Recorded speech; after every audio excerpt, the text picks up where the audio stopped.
Bom dia, queridos. Graça e paz. Amém? Graça e paz. Amém? Glória a Deus.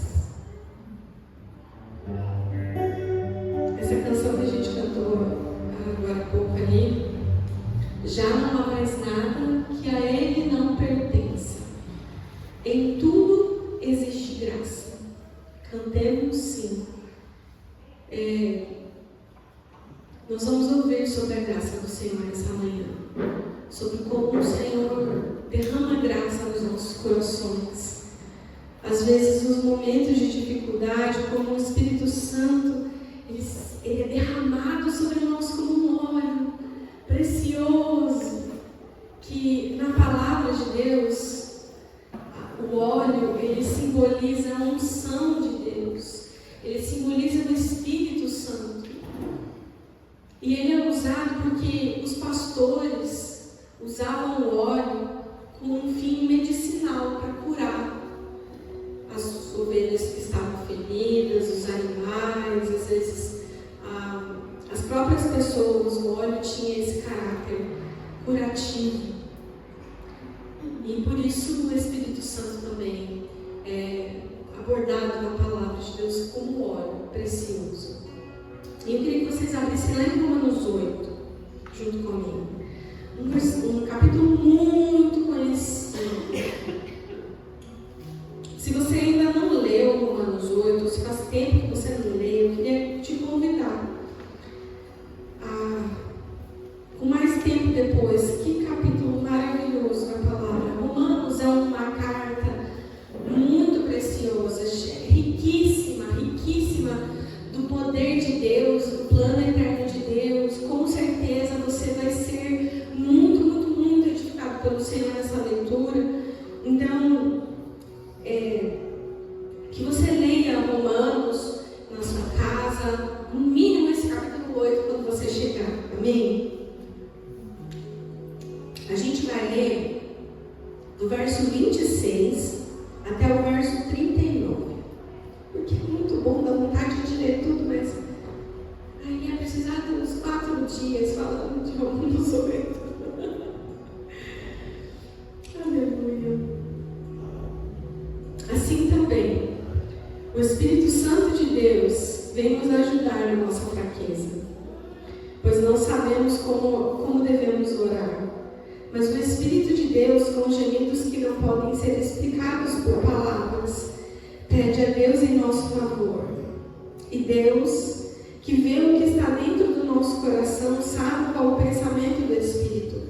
Porque o Espírito pede em favor do povo de Deus e pede de acordo com a vontade de Deus.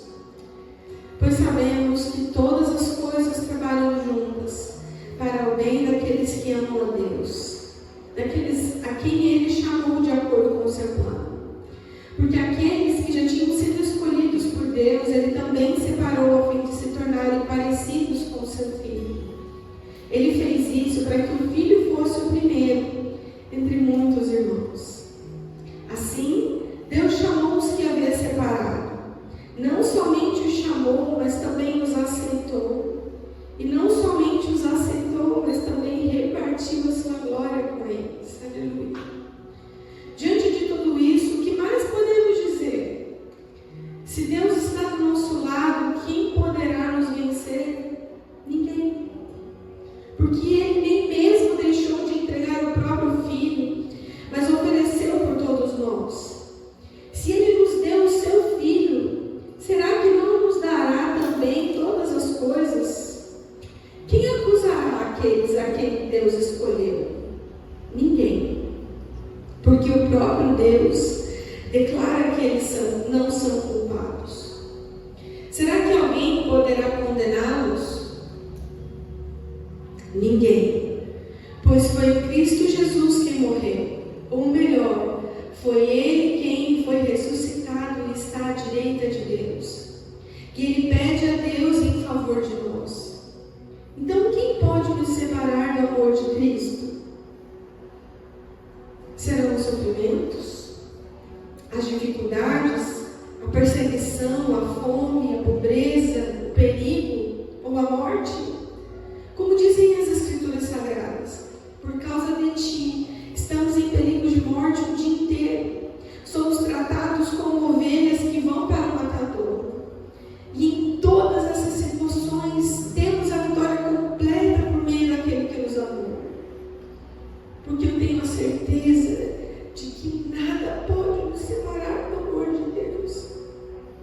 nem a morte e nem a vida, nem os anjos, nem outras autoridades ou poderes celestiais, nem o presente, nem o futuro, nem o mundo lá de cima, nem o mundo lá de baixo. Em todo o universo não há nada que possa nos separar do amor de Deus, que é nosso, por meio de Cristo Jesus, o nosso Senhor. Obrigada, Senhor, pelo Teu infinito amor. Obrigada por ter nos deixado o Teu Santo Espírito, que é o nosso amigo, auxiliador. Obrigada pela Tua Santa Palavra que nos conduz à Tua verdade. Nós pedimos que o Teu Espírito continue ministrando os nossos corações nessa manhã. Que todas as distrações da nossa mente, do nosso coração, sejam rendidas ao Senhor nesta manhã, Pai. Que nós sejamos animados pelo Teu Espírito, pela verdade da Tua Palavra, agindo em nós, em nome de Jesus. Amém. Glória a Deus. Ai, que passagem preciosa. Queridos, do que é que depende a sua salvação? Do que é que depende a sua fé? Do que você precisa para ser salvo? E do que você precisa para crer em Cristo Jesus? Porque, honestamente, queridos, nós somos muito instáveis. Nós somos oscilantes. As nossas emoções e os nossos pensamentos não param dentro de nós. E às vezes, queridos, a nossa fé parece pequena.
assim, assim também o Espírito de Deus vem nos ajudar na nossa fraqueza.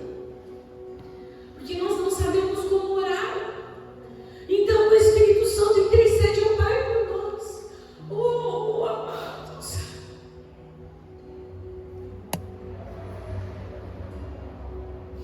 O Espírito Santo vem nos ajudar na nossa fraqueza. E fazer aquilo que nós não sabemos, não conseguimos fazer. O que é isso senão a graça de Deus? Você entende que tem um Senhor, o Rei eterno e poderoso, trabalhando por você e em você. E fazendo o que você não consegue fazer. Porque Ele deseja estar contigo.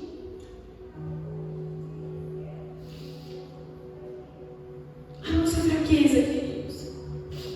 Aqui Ele não está falando sobre pecado. Aqui Ele está falando sobre cansaço espiritual. E o que é cansaço espiritual, queridos? O cansaço espiritual nem sempre ele envolve algum tipo de pecado. Mas ele envolve, queridos, uma sobrecarga. Ele envolve perda de alegria da presença de Deus, de nós não nos alegrarmos mais nas coisas eternas, na reunião, em estarmos unidos, em orar, em jejuar, em dedicar tempo ao Senhor. Aquela alegria se vai ou diminui. Isso envolve também um coração muito desgastado, um coração que sofreu, um coração que foi magoado, um coração que foi ferido, um coração que está ali há muito tempo batalhando, lutando, ele vai se desgastando. Cansaço espiritual também envolve, queridos, uma falta de vontade, um desânimo daquilo que nós sabemos que precisamos fazer. Fraqueza também se refere a não saber orar, não saber explicar, não saber como lidar com a dor, lidar com as emoções, lidar com as limitações, queridos. A nossa fraqueza se refere às nossas limitações, ao fato de nós não sabermos todas as coisas, não entendermos todas as coisas e não sabermos o que fazer diante de todas as coisas. E quando as coisas acontecem, nós pegamos aquilo e a gente não sabe o que a gente faz com aquela situação. Isso é fraqueza. Porque a gente é humano. Porque Deus sabe todas as coisas, mas nós não sabemos. Porque Deus é ilimitado, poderoso, eterno, santo. Mas nós não somos. Então tem situações que nós não sabemos o que fazer com elas. Nós não sabemos expressar, colocar em palavras aquilo que nós estamos sentindo. Eu estou sentindo uma coisa que eu não sei dizer, eu não sei te explicar. Mas ela está aqui dentro do meu coração. Essa é a nossa fraqueza. E é nessa fraqueza, são nessas situações que o Espírito Santo vem nos ajudar. Deus olha para mim e para você, queridos. Nessas condições aqui, Ele não nos despreza. Você entende isso? O Senhor não despreza você. Na condição em que você está, na condição em que eu estou, pelo contrário, com grande misericórdia, o Espírito Santo de Deus vai nos ajudar e traduzir ao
do Espírito Santo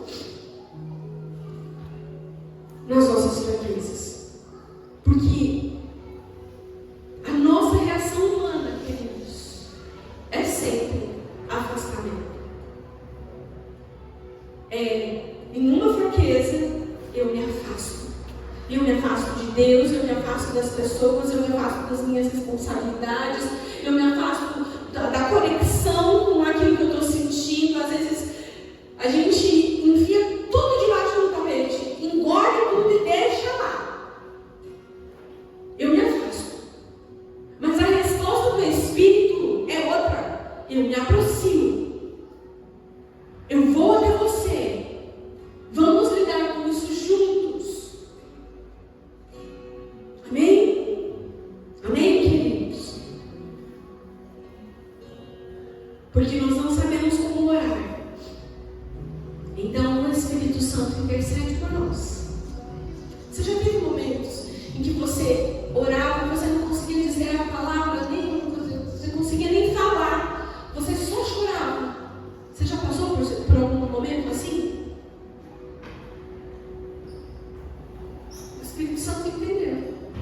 Cada palavra que você não disse, cada lágrima que você derramou, cada sentimento que você colocou diante de Deus, eu quero dizer para você, querido, que toda emoção é um convite à oração.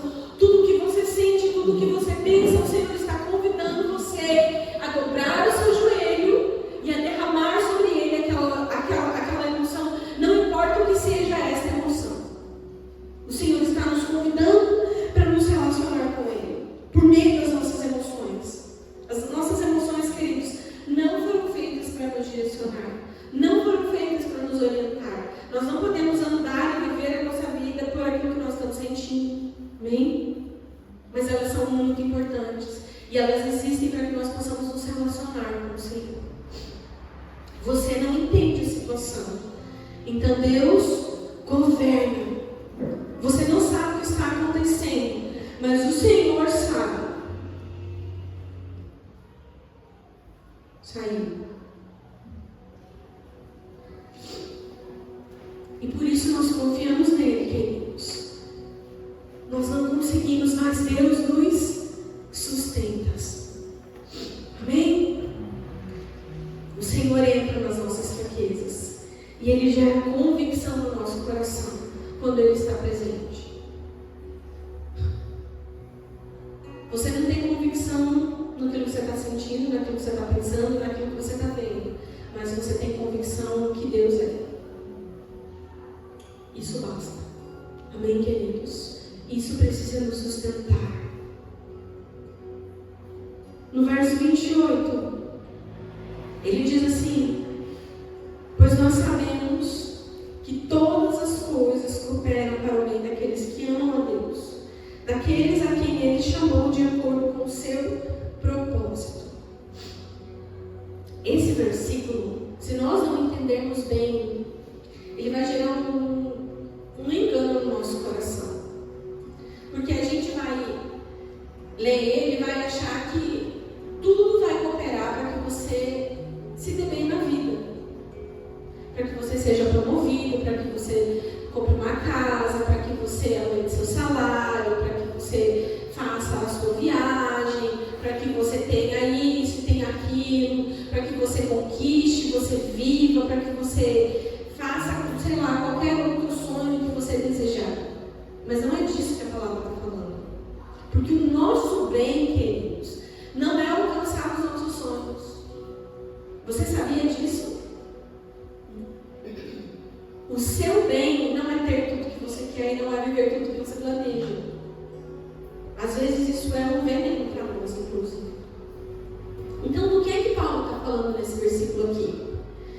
Ele está dizendo que nós sabemos, nós temos a convicção, a certeza de que todas as coisas, quais coisas? Boas e más. Tudo que acontece na nossa vida, de ruim e de bom, todas as situações, nenhuma delas é dispensada por Deus para o propósito. Elas cooperam, elas trabalham juntas como uma grande engrenagem misteriosa por vezes, em que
Nínive para salvar Jonas. Deus usou Nínive para transformar o coração de Jonas. Deus usou Nínive para tratar o caráter de Jonas. Um capítulo foi necessário para que a cidade fosse salva. 3 capítulos foram necessários para que o caráter de Jonas fosse transformado. Deus usa todas as situações, principalmente, queridos, as situações que nos confrontam, que nos trazem desconforto, que nos trazem dificuldade. E na maioria das vezes, queridos, o propósito de Deus, a vontade de Deus não é resolver o nosso problema, mas é usar o problema para nos resolver. Você entende isso? Quem sabe, queridos, nós estejamos desconectados aqui do Senhor. É por isso que o Espírito Santo intercede por nós. Por isso que o Espírito Santo trata-nos, porque Ele sabe o que nós precisamos. E Ele vai ministrando o nosso coração a ponto de nós orarmos a vontade de Deus, porque isso sim é uma oração eficaz. Tem algumas pessoas que oram e que têm respostas nas suas orações, não é porque a oração delas é mais poderosa, é porque o coração delas é mais tratado pelo Senhor. E elas ouvem o Espírito de Deus, e elas oram a vontade de Deus, então Deus realiza o desejo do seu próprio coração, do qual elas estão orando. Você está entendendo? Você entendeu? Amém?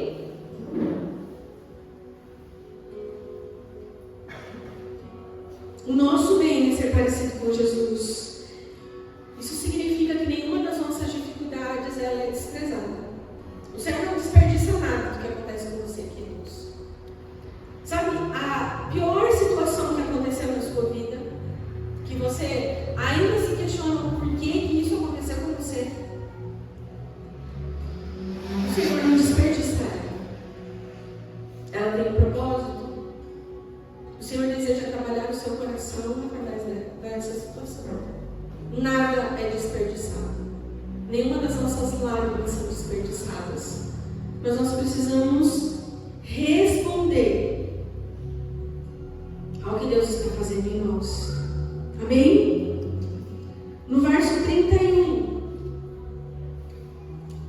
até o 34, ele faz uma série de perguntas que ele mesmo responde. Diante de tudo isso, diante desse trabalhar de Deus, diante da garantia de que o Espírito Santo nos ajuda naquilo que nós nem sabemos como fazer, de que o próprio Deus gera o desejo no nosso coração, gera vontade em nós, o próprio Deus gera resposta em nós. Diante dessas coisas, o que nós podemos dizer? Se Deus está contra nós, se Deus está, oh meu Deus, se Deus é por nós, então quem é contra nós?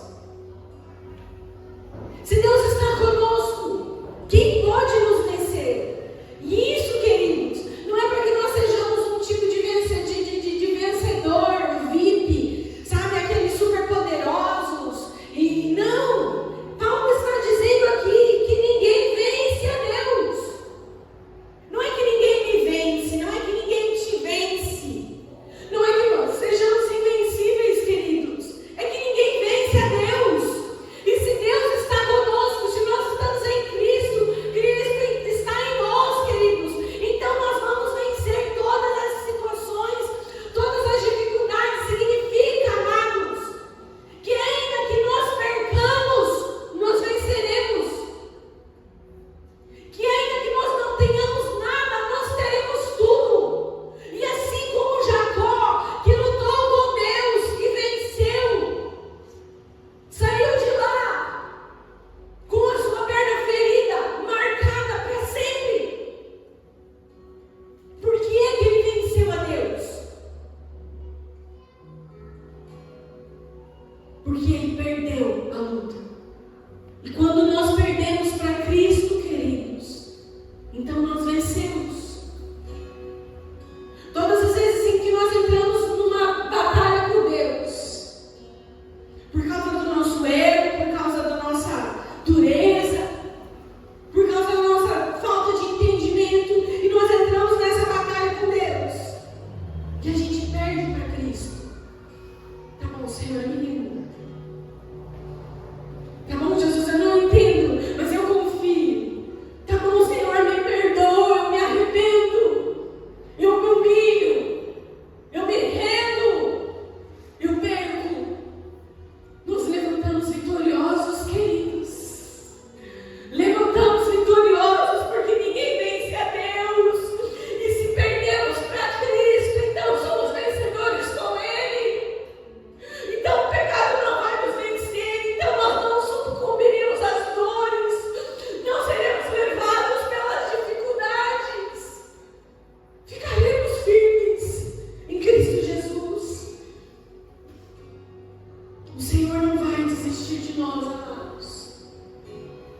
se renda a Cristo. No verso 35, então ele diz: o que é que pode nos separar do amor de Deus, então? O que pode te separar do amor de Deus? Você já se sentiu distante de Jesus? Você já se sentiu longe dele? Depois de cometer um pecado, você já achou que você não tinha o direito de orar? Você já ficou com vergonha de se apresentar diante de Deus? Paulo diz aqui que nada pode nos separar do amor de Deus.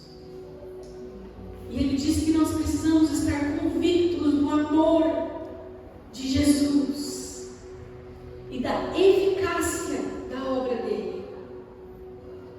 O amor do Senhor por mim e por você não está ancorado naquilo que você faz ou deixa de fazer. Deus não muda o amor dele por mim e por você. Porque o amor de Deus está firmado, ancorado, enraizado, fundamentado no sacrifício de Jesus, que é eterno e perfeito. Existe uma corda de amor que nos prende a Cristo, que nos prende a Deus. E essa corda, queridos, não se arrebenta uma vez que nós somos salvos por Jesus, uma vez que entregamos o nosso coração ao Senhor, uma vez que nos rendemos a Ele, queridos. Essa corda coberta pelo sangue de Jesus não se arrebenta. Nada pode nos separar do amor de Cristo Jesus. Nada. Nem, queridos, os sofrimentos, nem as dificuldades, nem as dores, nem a perseguição, nem a morte, nem a pobreza, nem a fome, nem qualquer sofrimento desta vida pode se colocar entre nós e Deus. Nenhuma dessas coisas, queridos, pode comprometer a tua fé. Você está entendendo? Se alguma coisa tem comprometido a sua fé, você precisa colocar diante do Senhor e refletir diante do Senhor sobre a sua salvação, sobre a rendição do teu coração a Deus. Porque, queridos, nada pode comprometer a nossa fé. Como Paulo diz em 2 Coríntios capítulo 4, nós sentimos pressão, queridos. Nós sentimos o baque da vida. Nós sentimos as dores, nós sofremos, nós doemos, nós sangramos, nós somos carne. E a gente sente. E à medida que nós temos maturidade, querido, as costas vão ficando mais duras, o casco vai ficando mais duro, as costas vão ficando mais largas, mas a gente sente. A gente sente cansaço, a gente sente dor, a gente sente desânimo, a gente sente vontade de parar, de voltar atrás, mas nada disso compromete a nossa fé, porque o Espírito Santo é a garantia da nossa salvação. Ele é o selo, como Paulo diz no início do capítulo 8. E aí ele diz no versículo 37, que em todas as coisas somos mais do que vencedores por aquele que nos amou. Em todas as coisas. Não é antes de todas as coisas nós somos mais do que vencedores. E não é depois de todas as coisas que nós somos mais do que vencedores. É nelas. É nessas coisas. É nessas coisas. É no sofrimento, é na dor, no perigo, na fome, na dificuldade. Nessas coisas, nós somos mais do que vencedores por aquele que nos amou. É agora. Ainda que você não se veja como um vencedor em Cristo Jesus, ainda que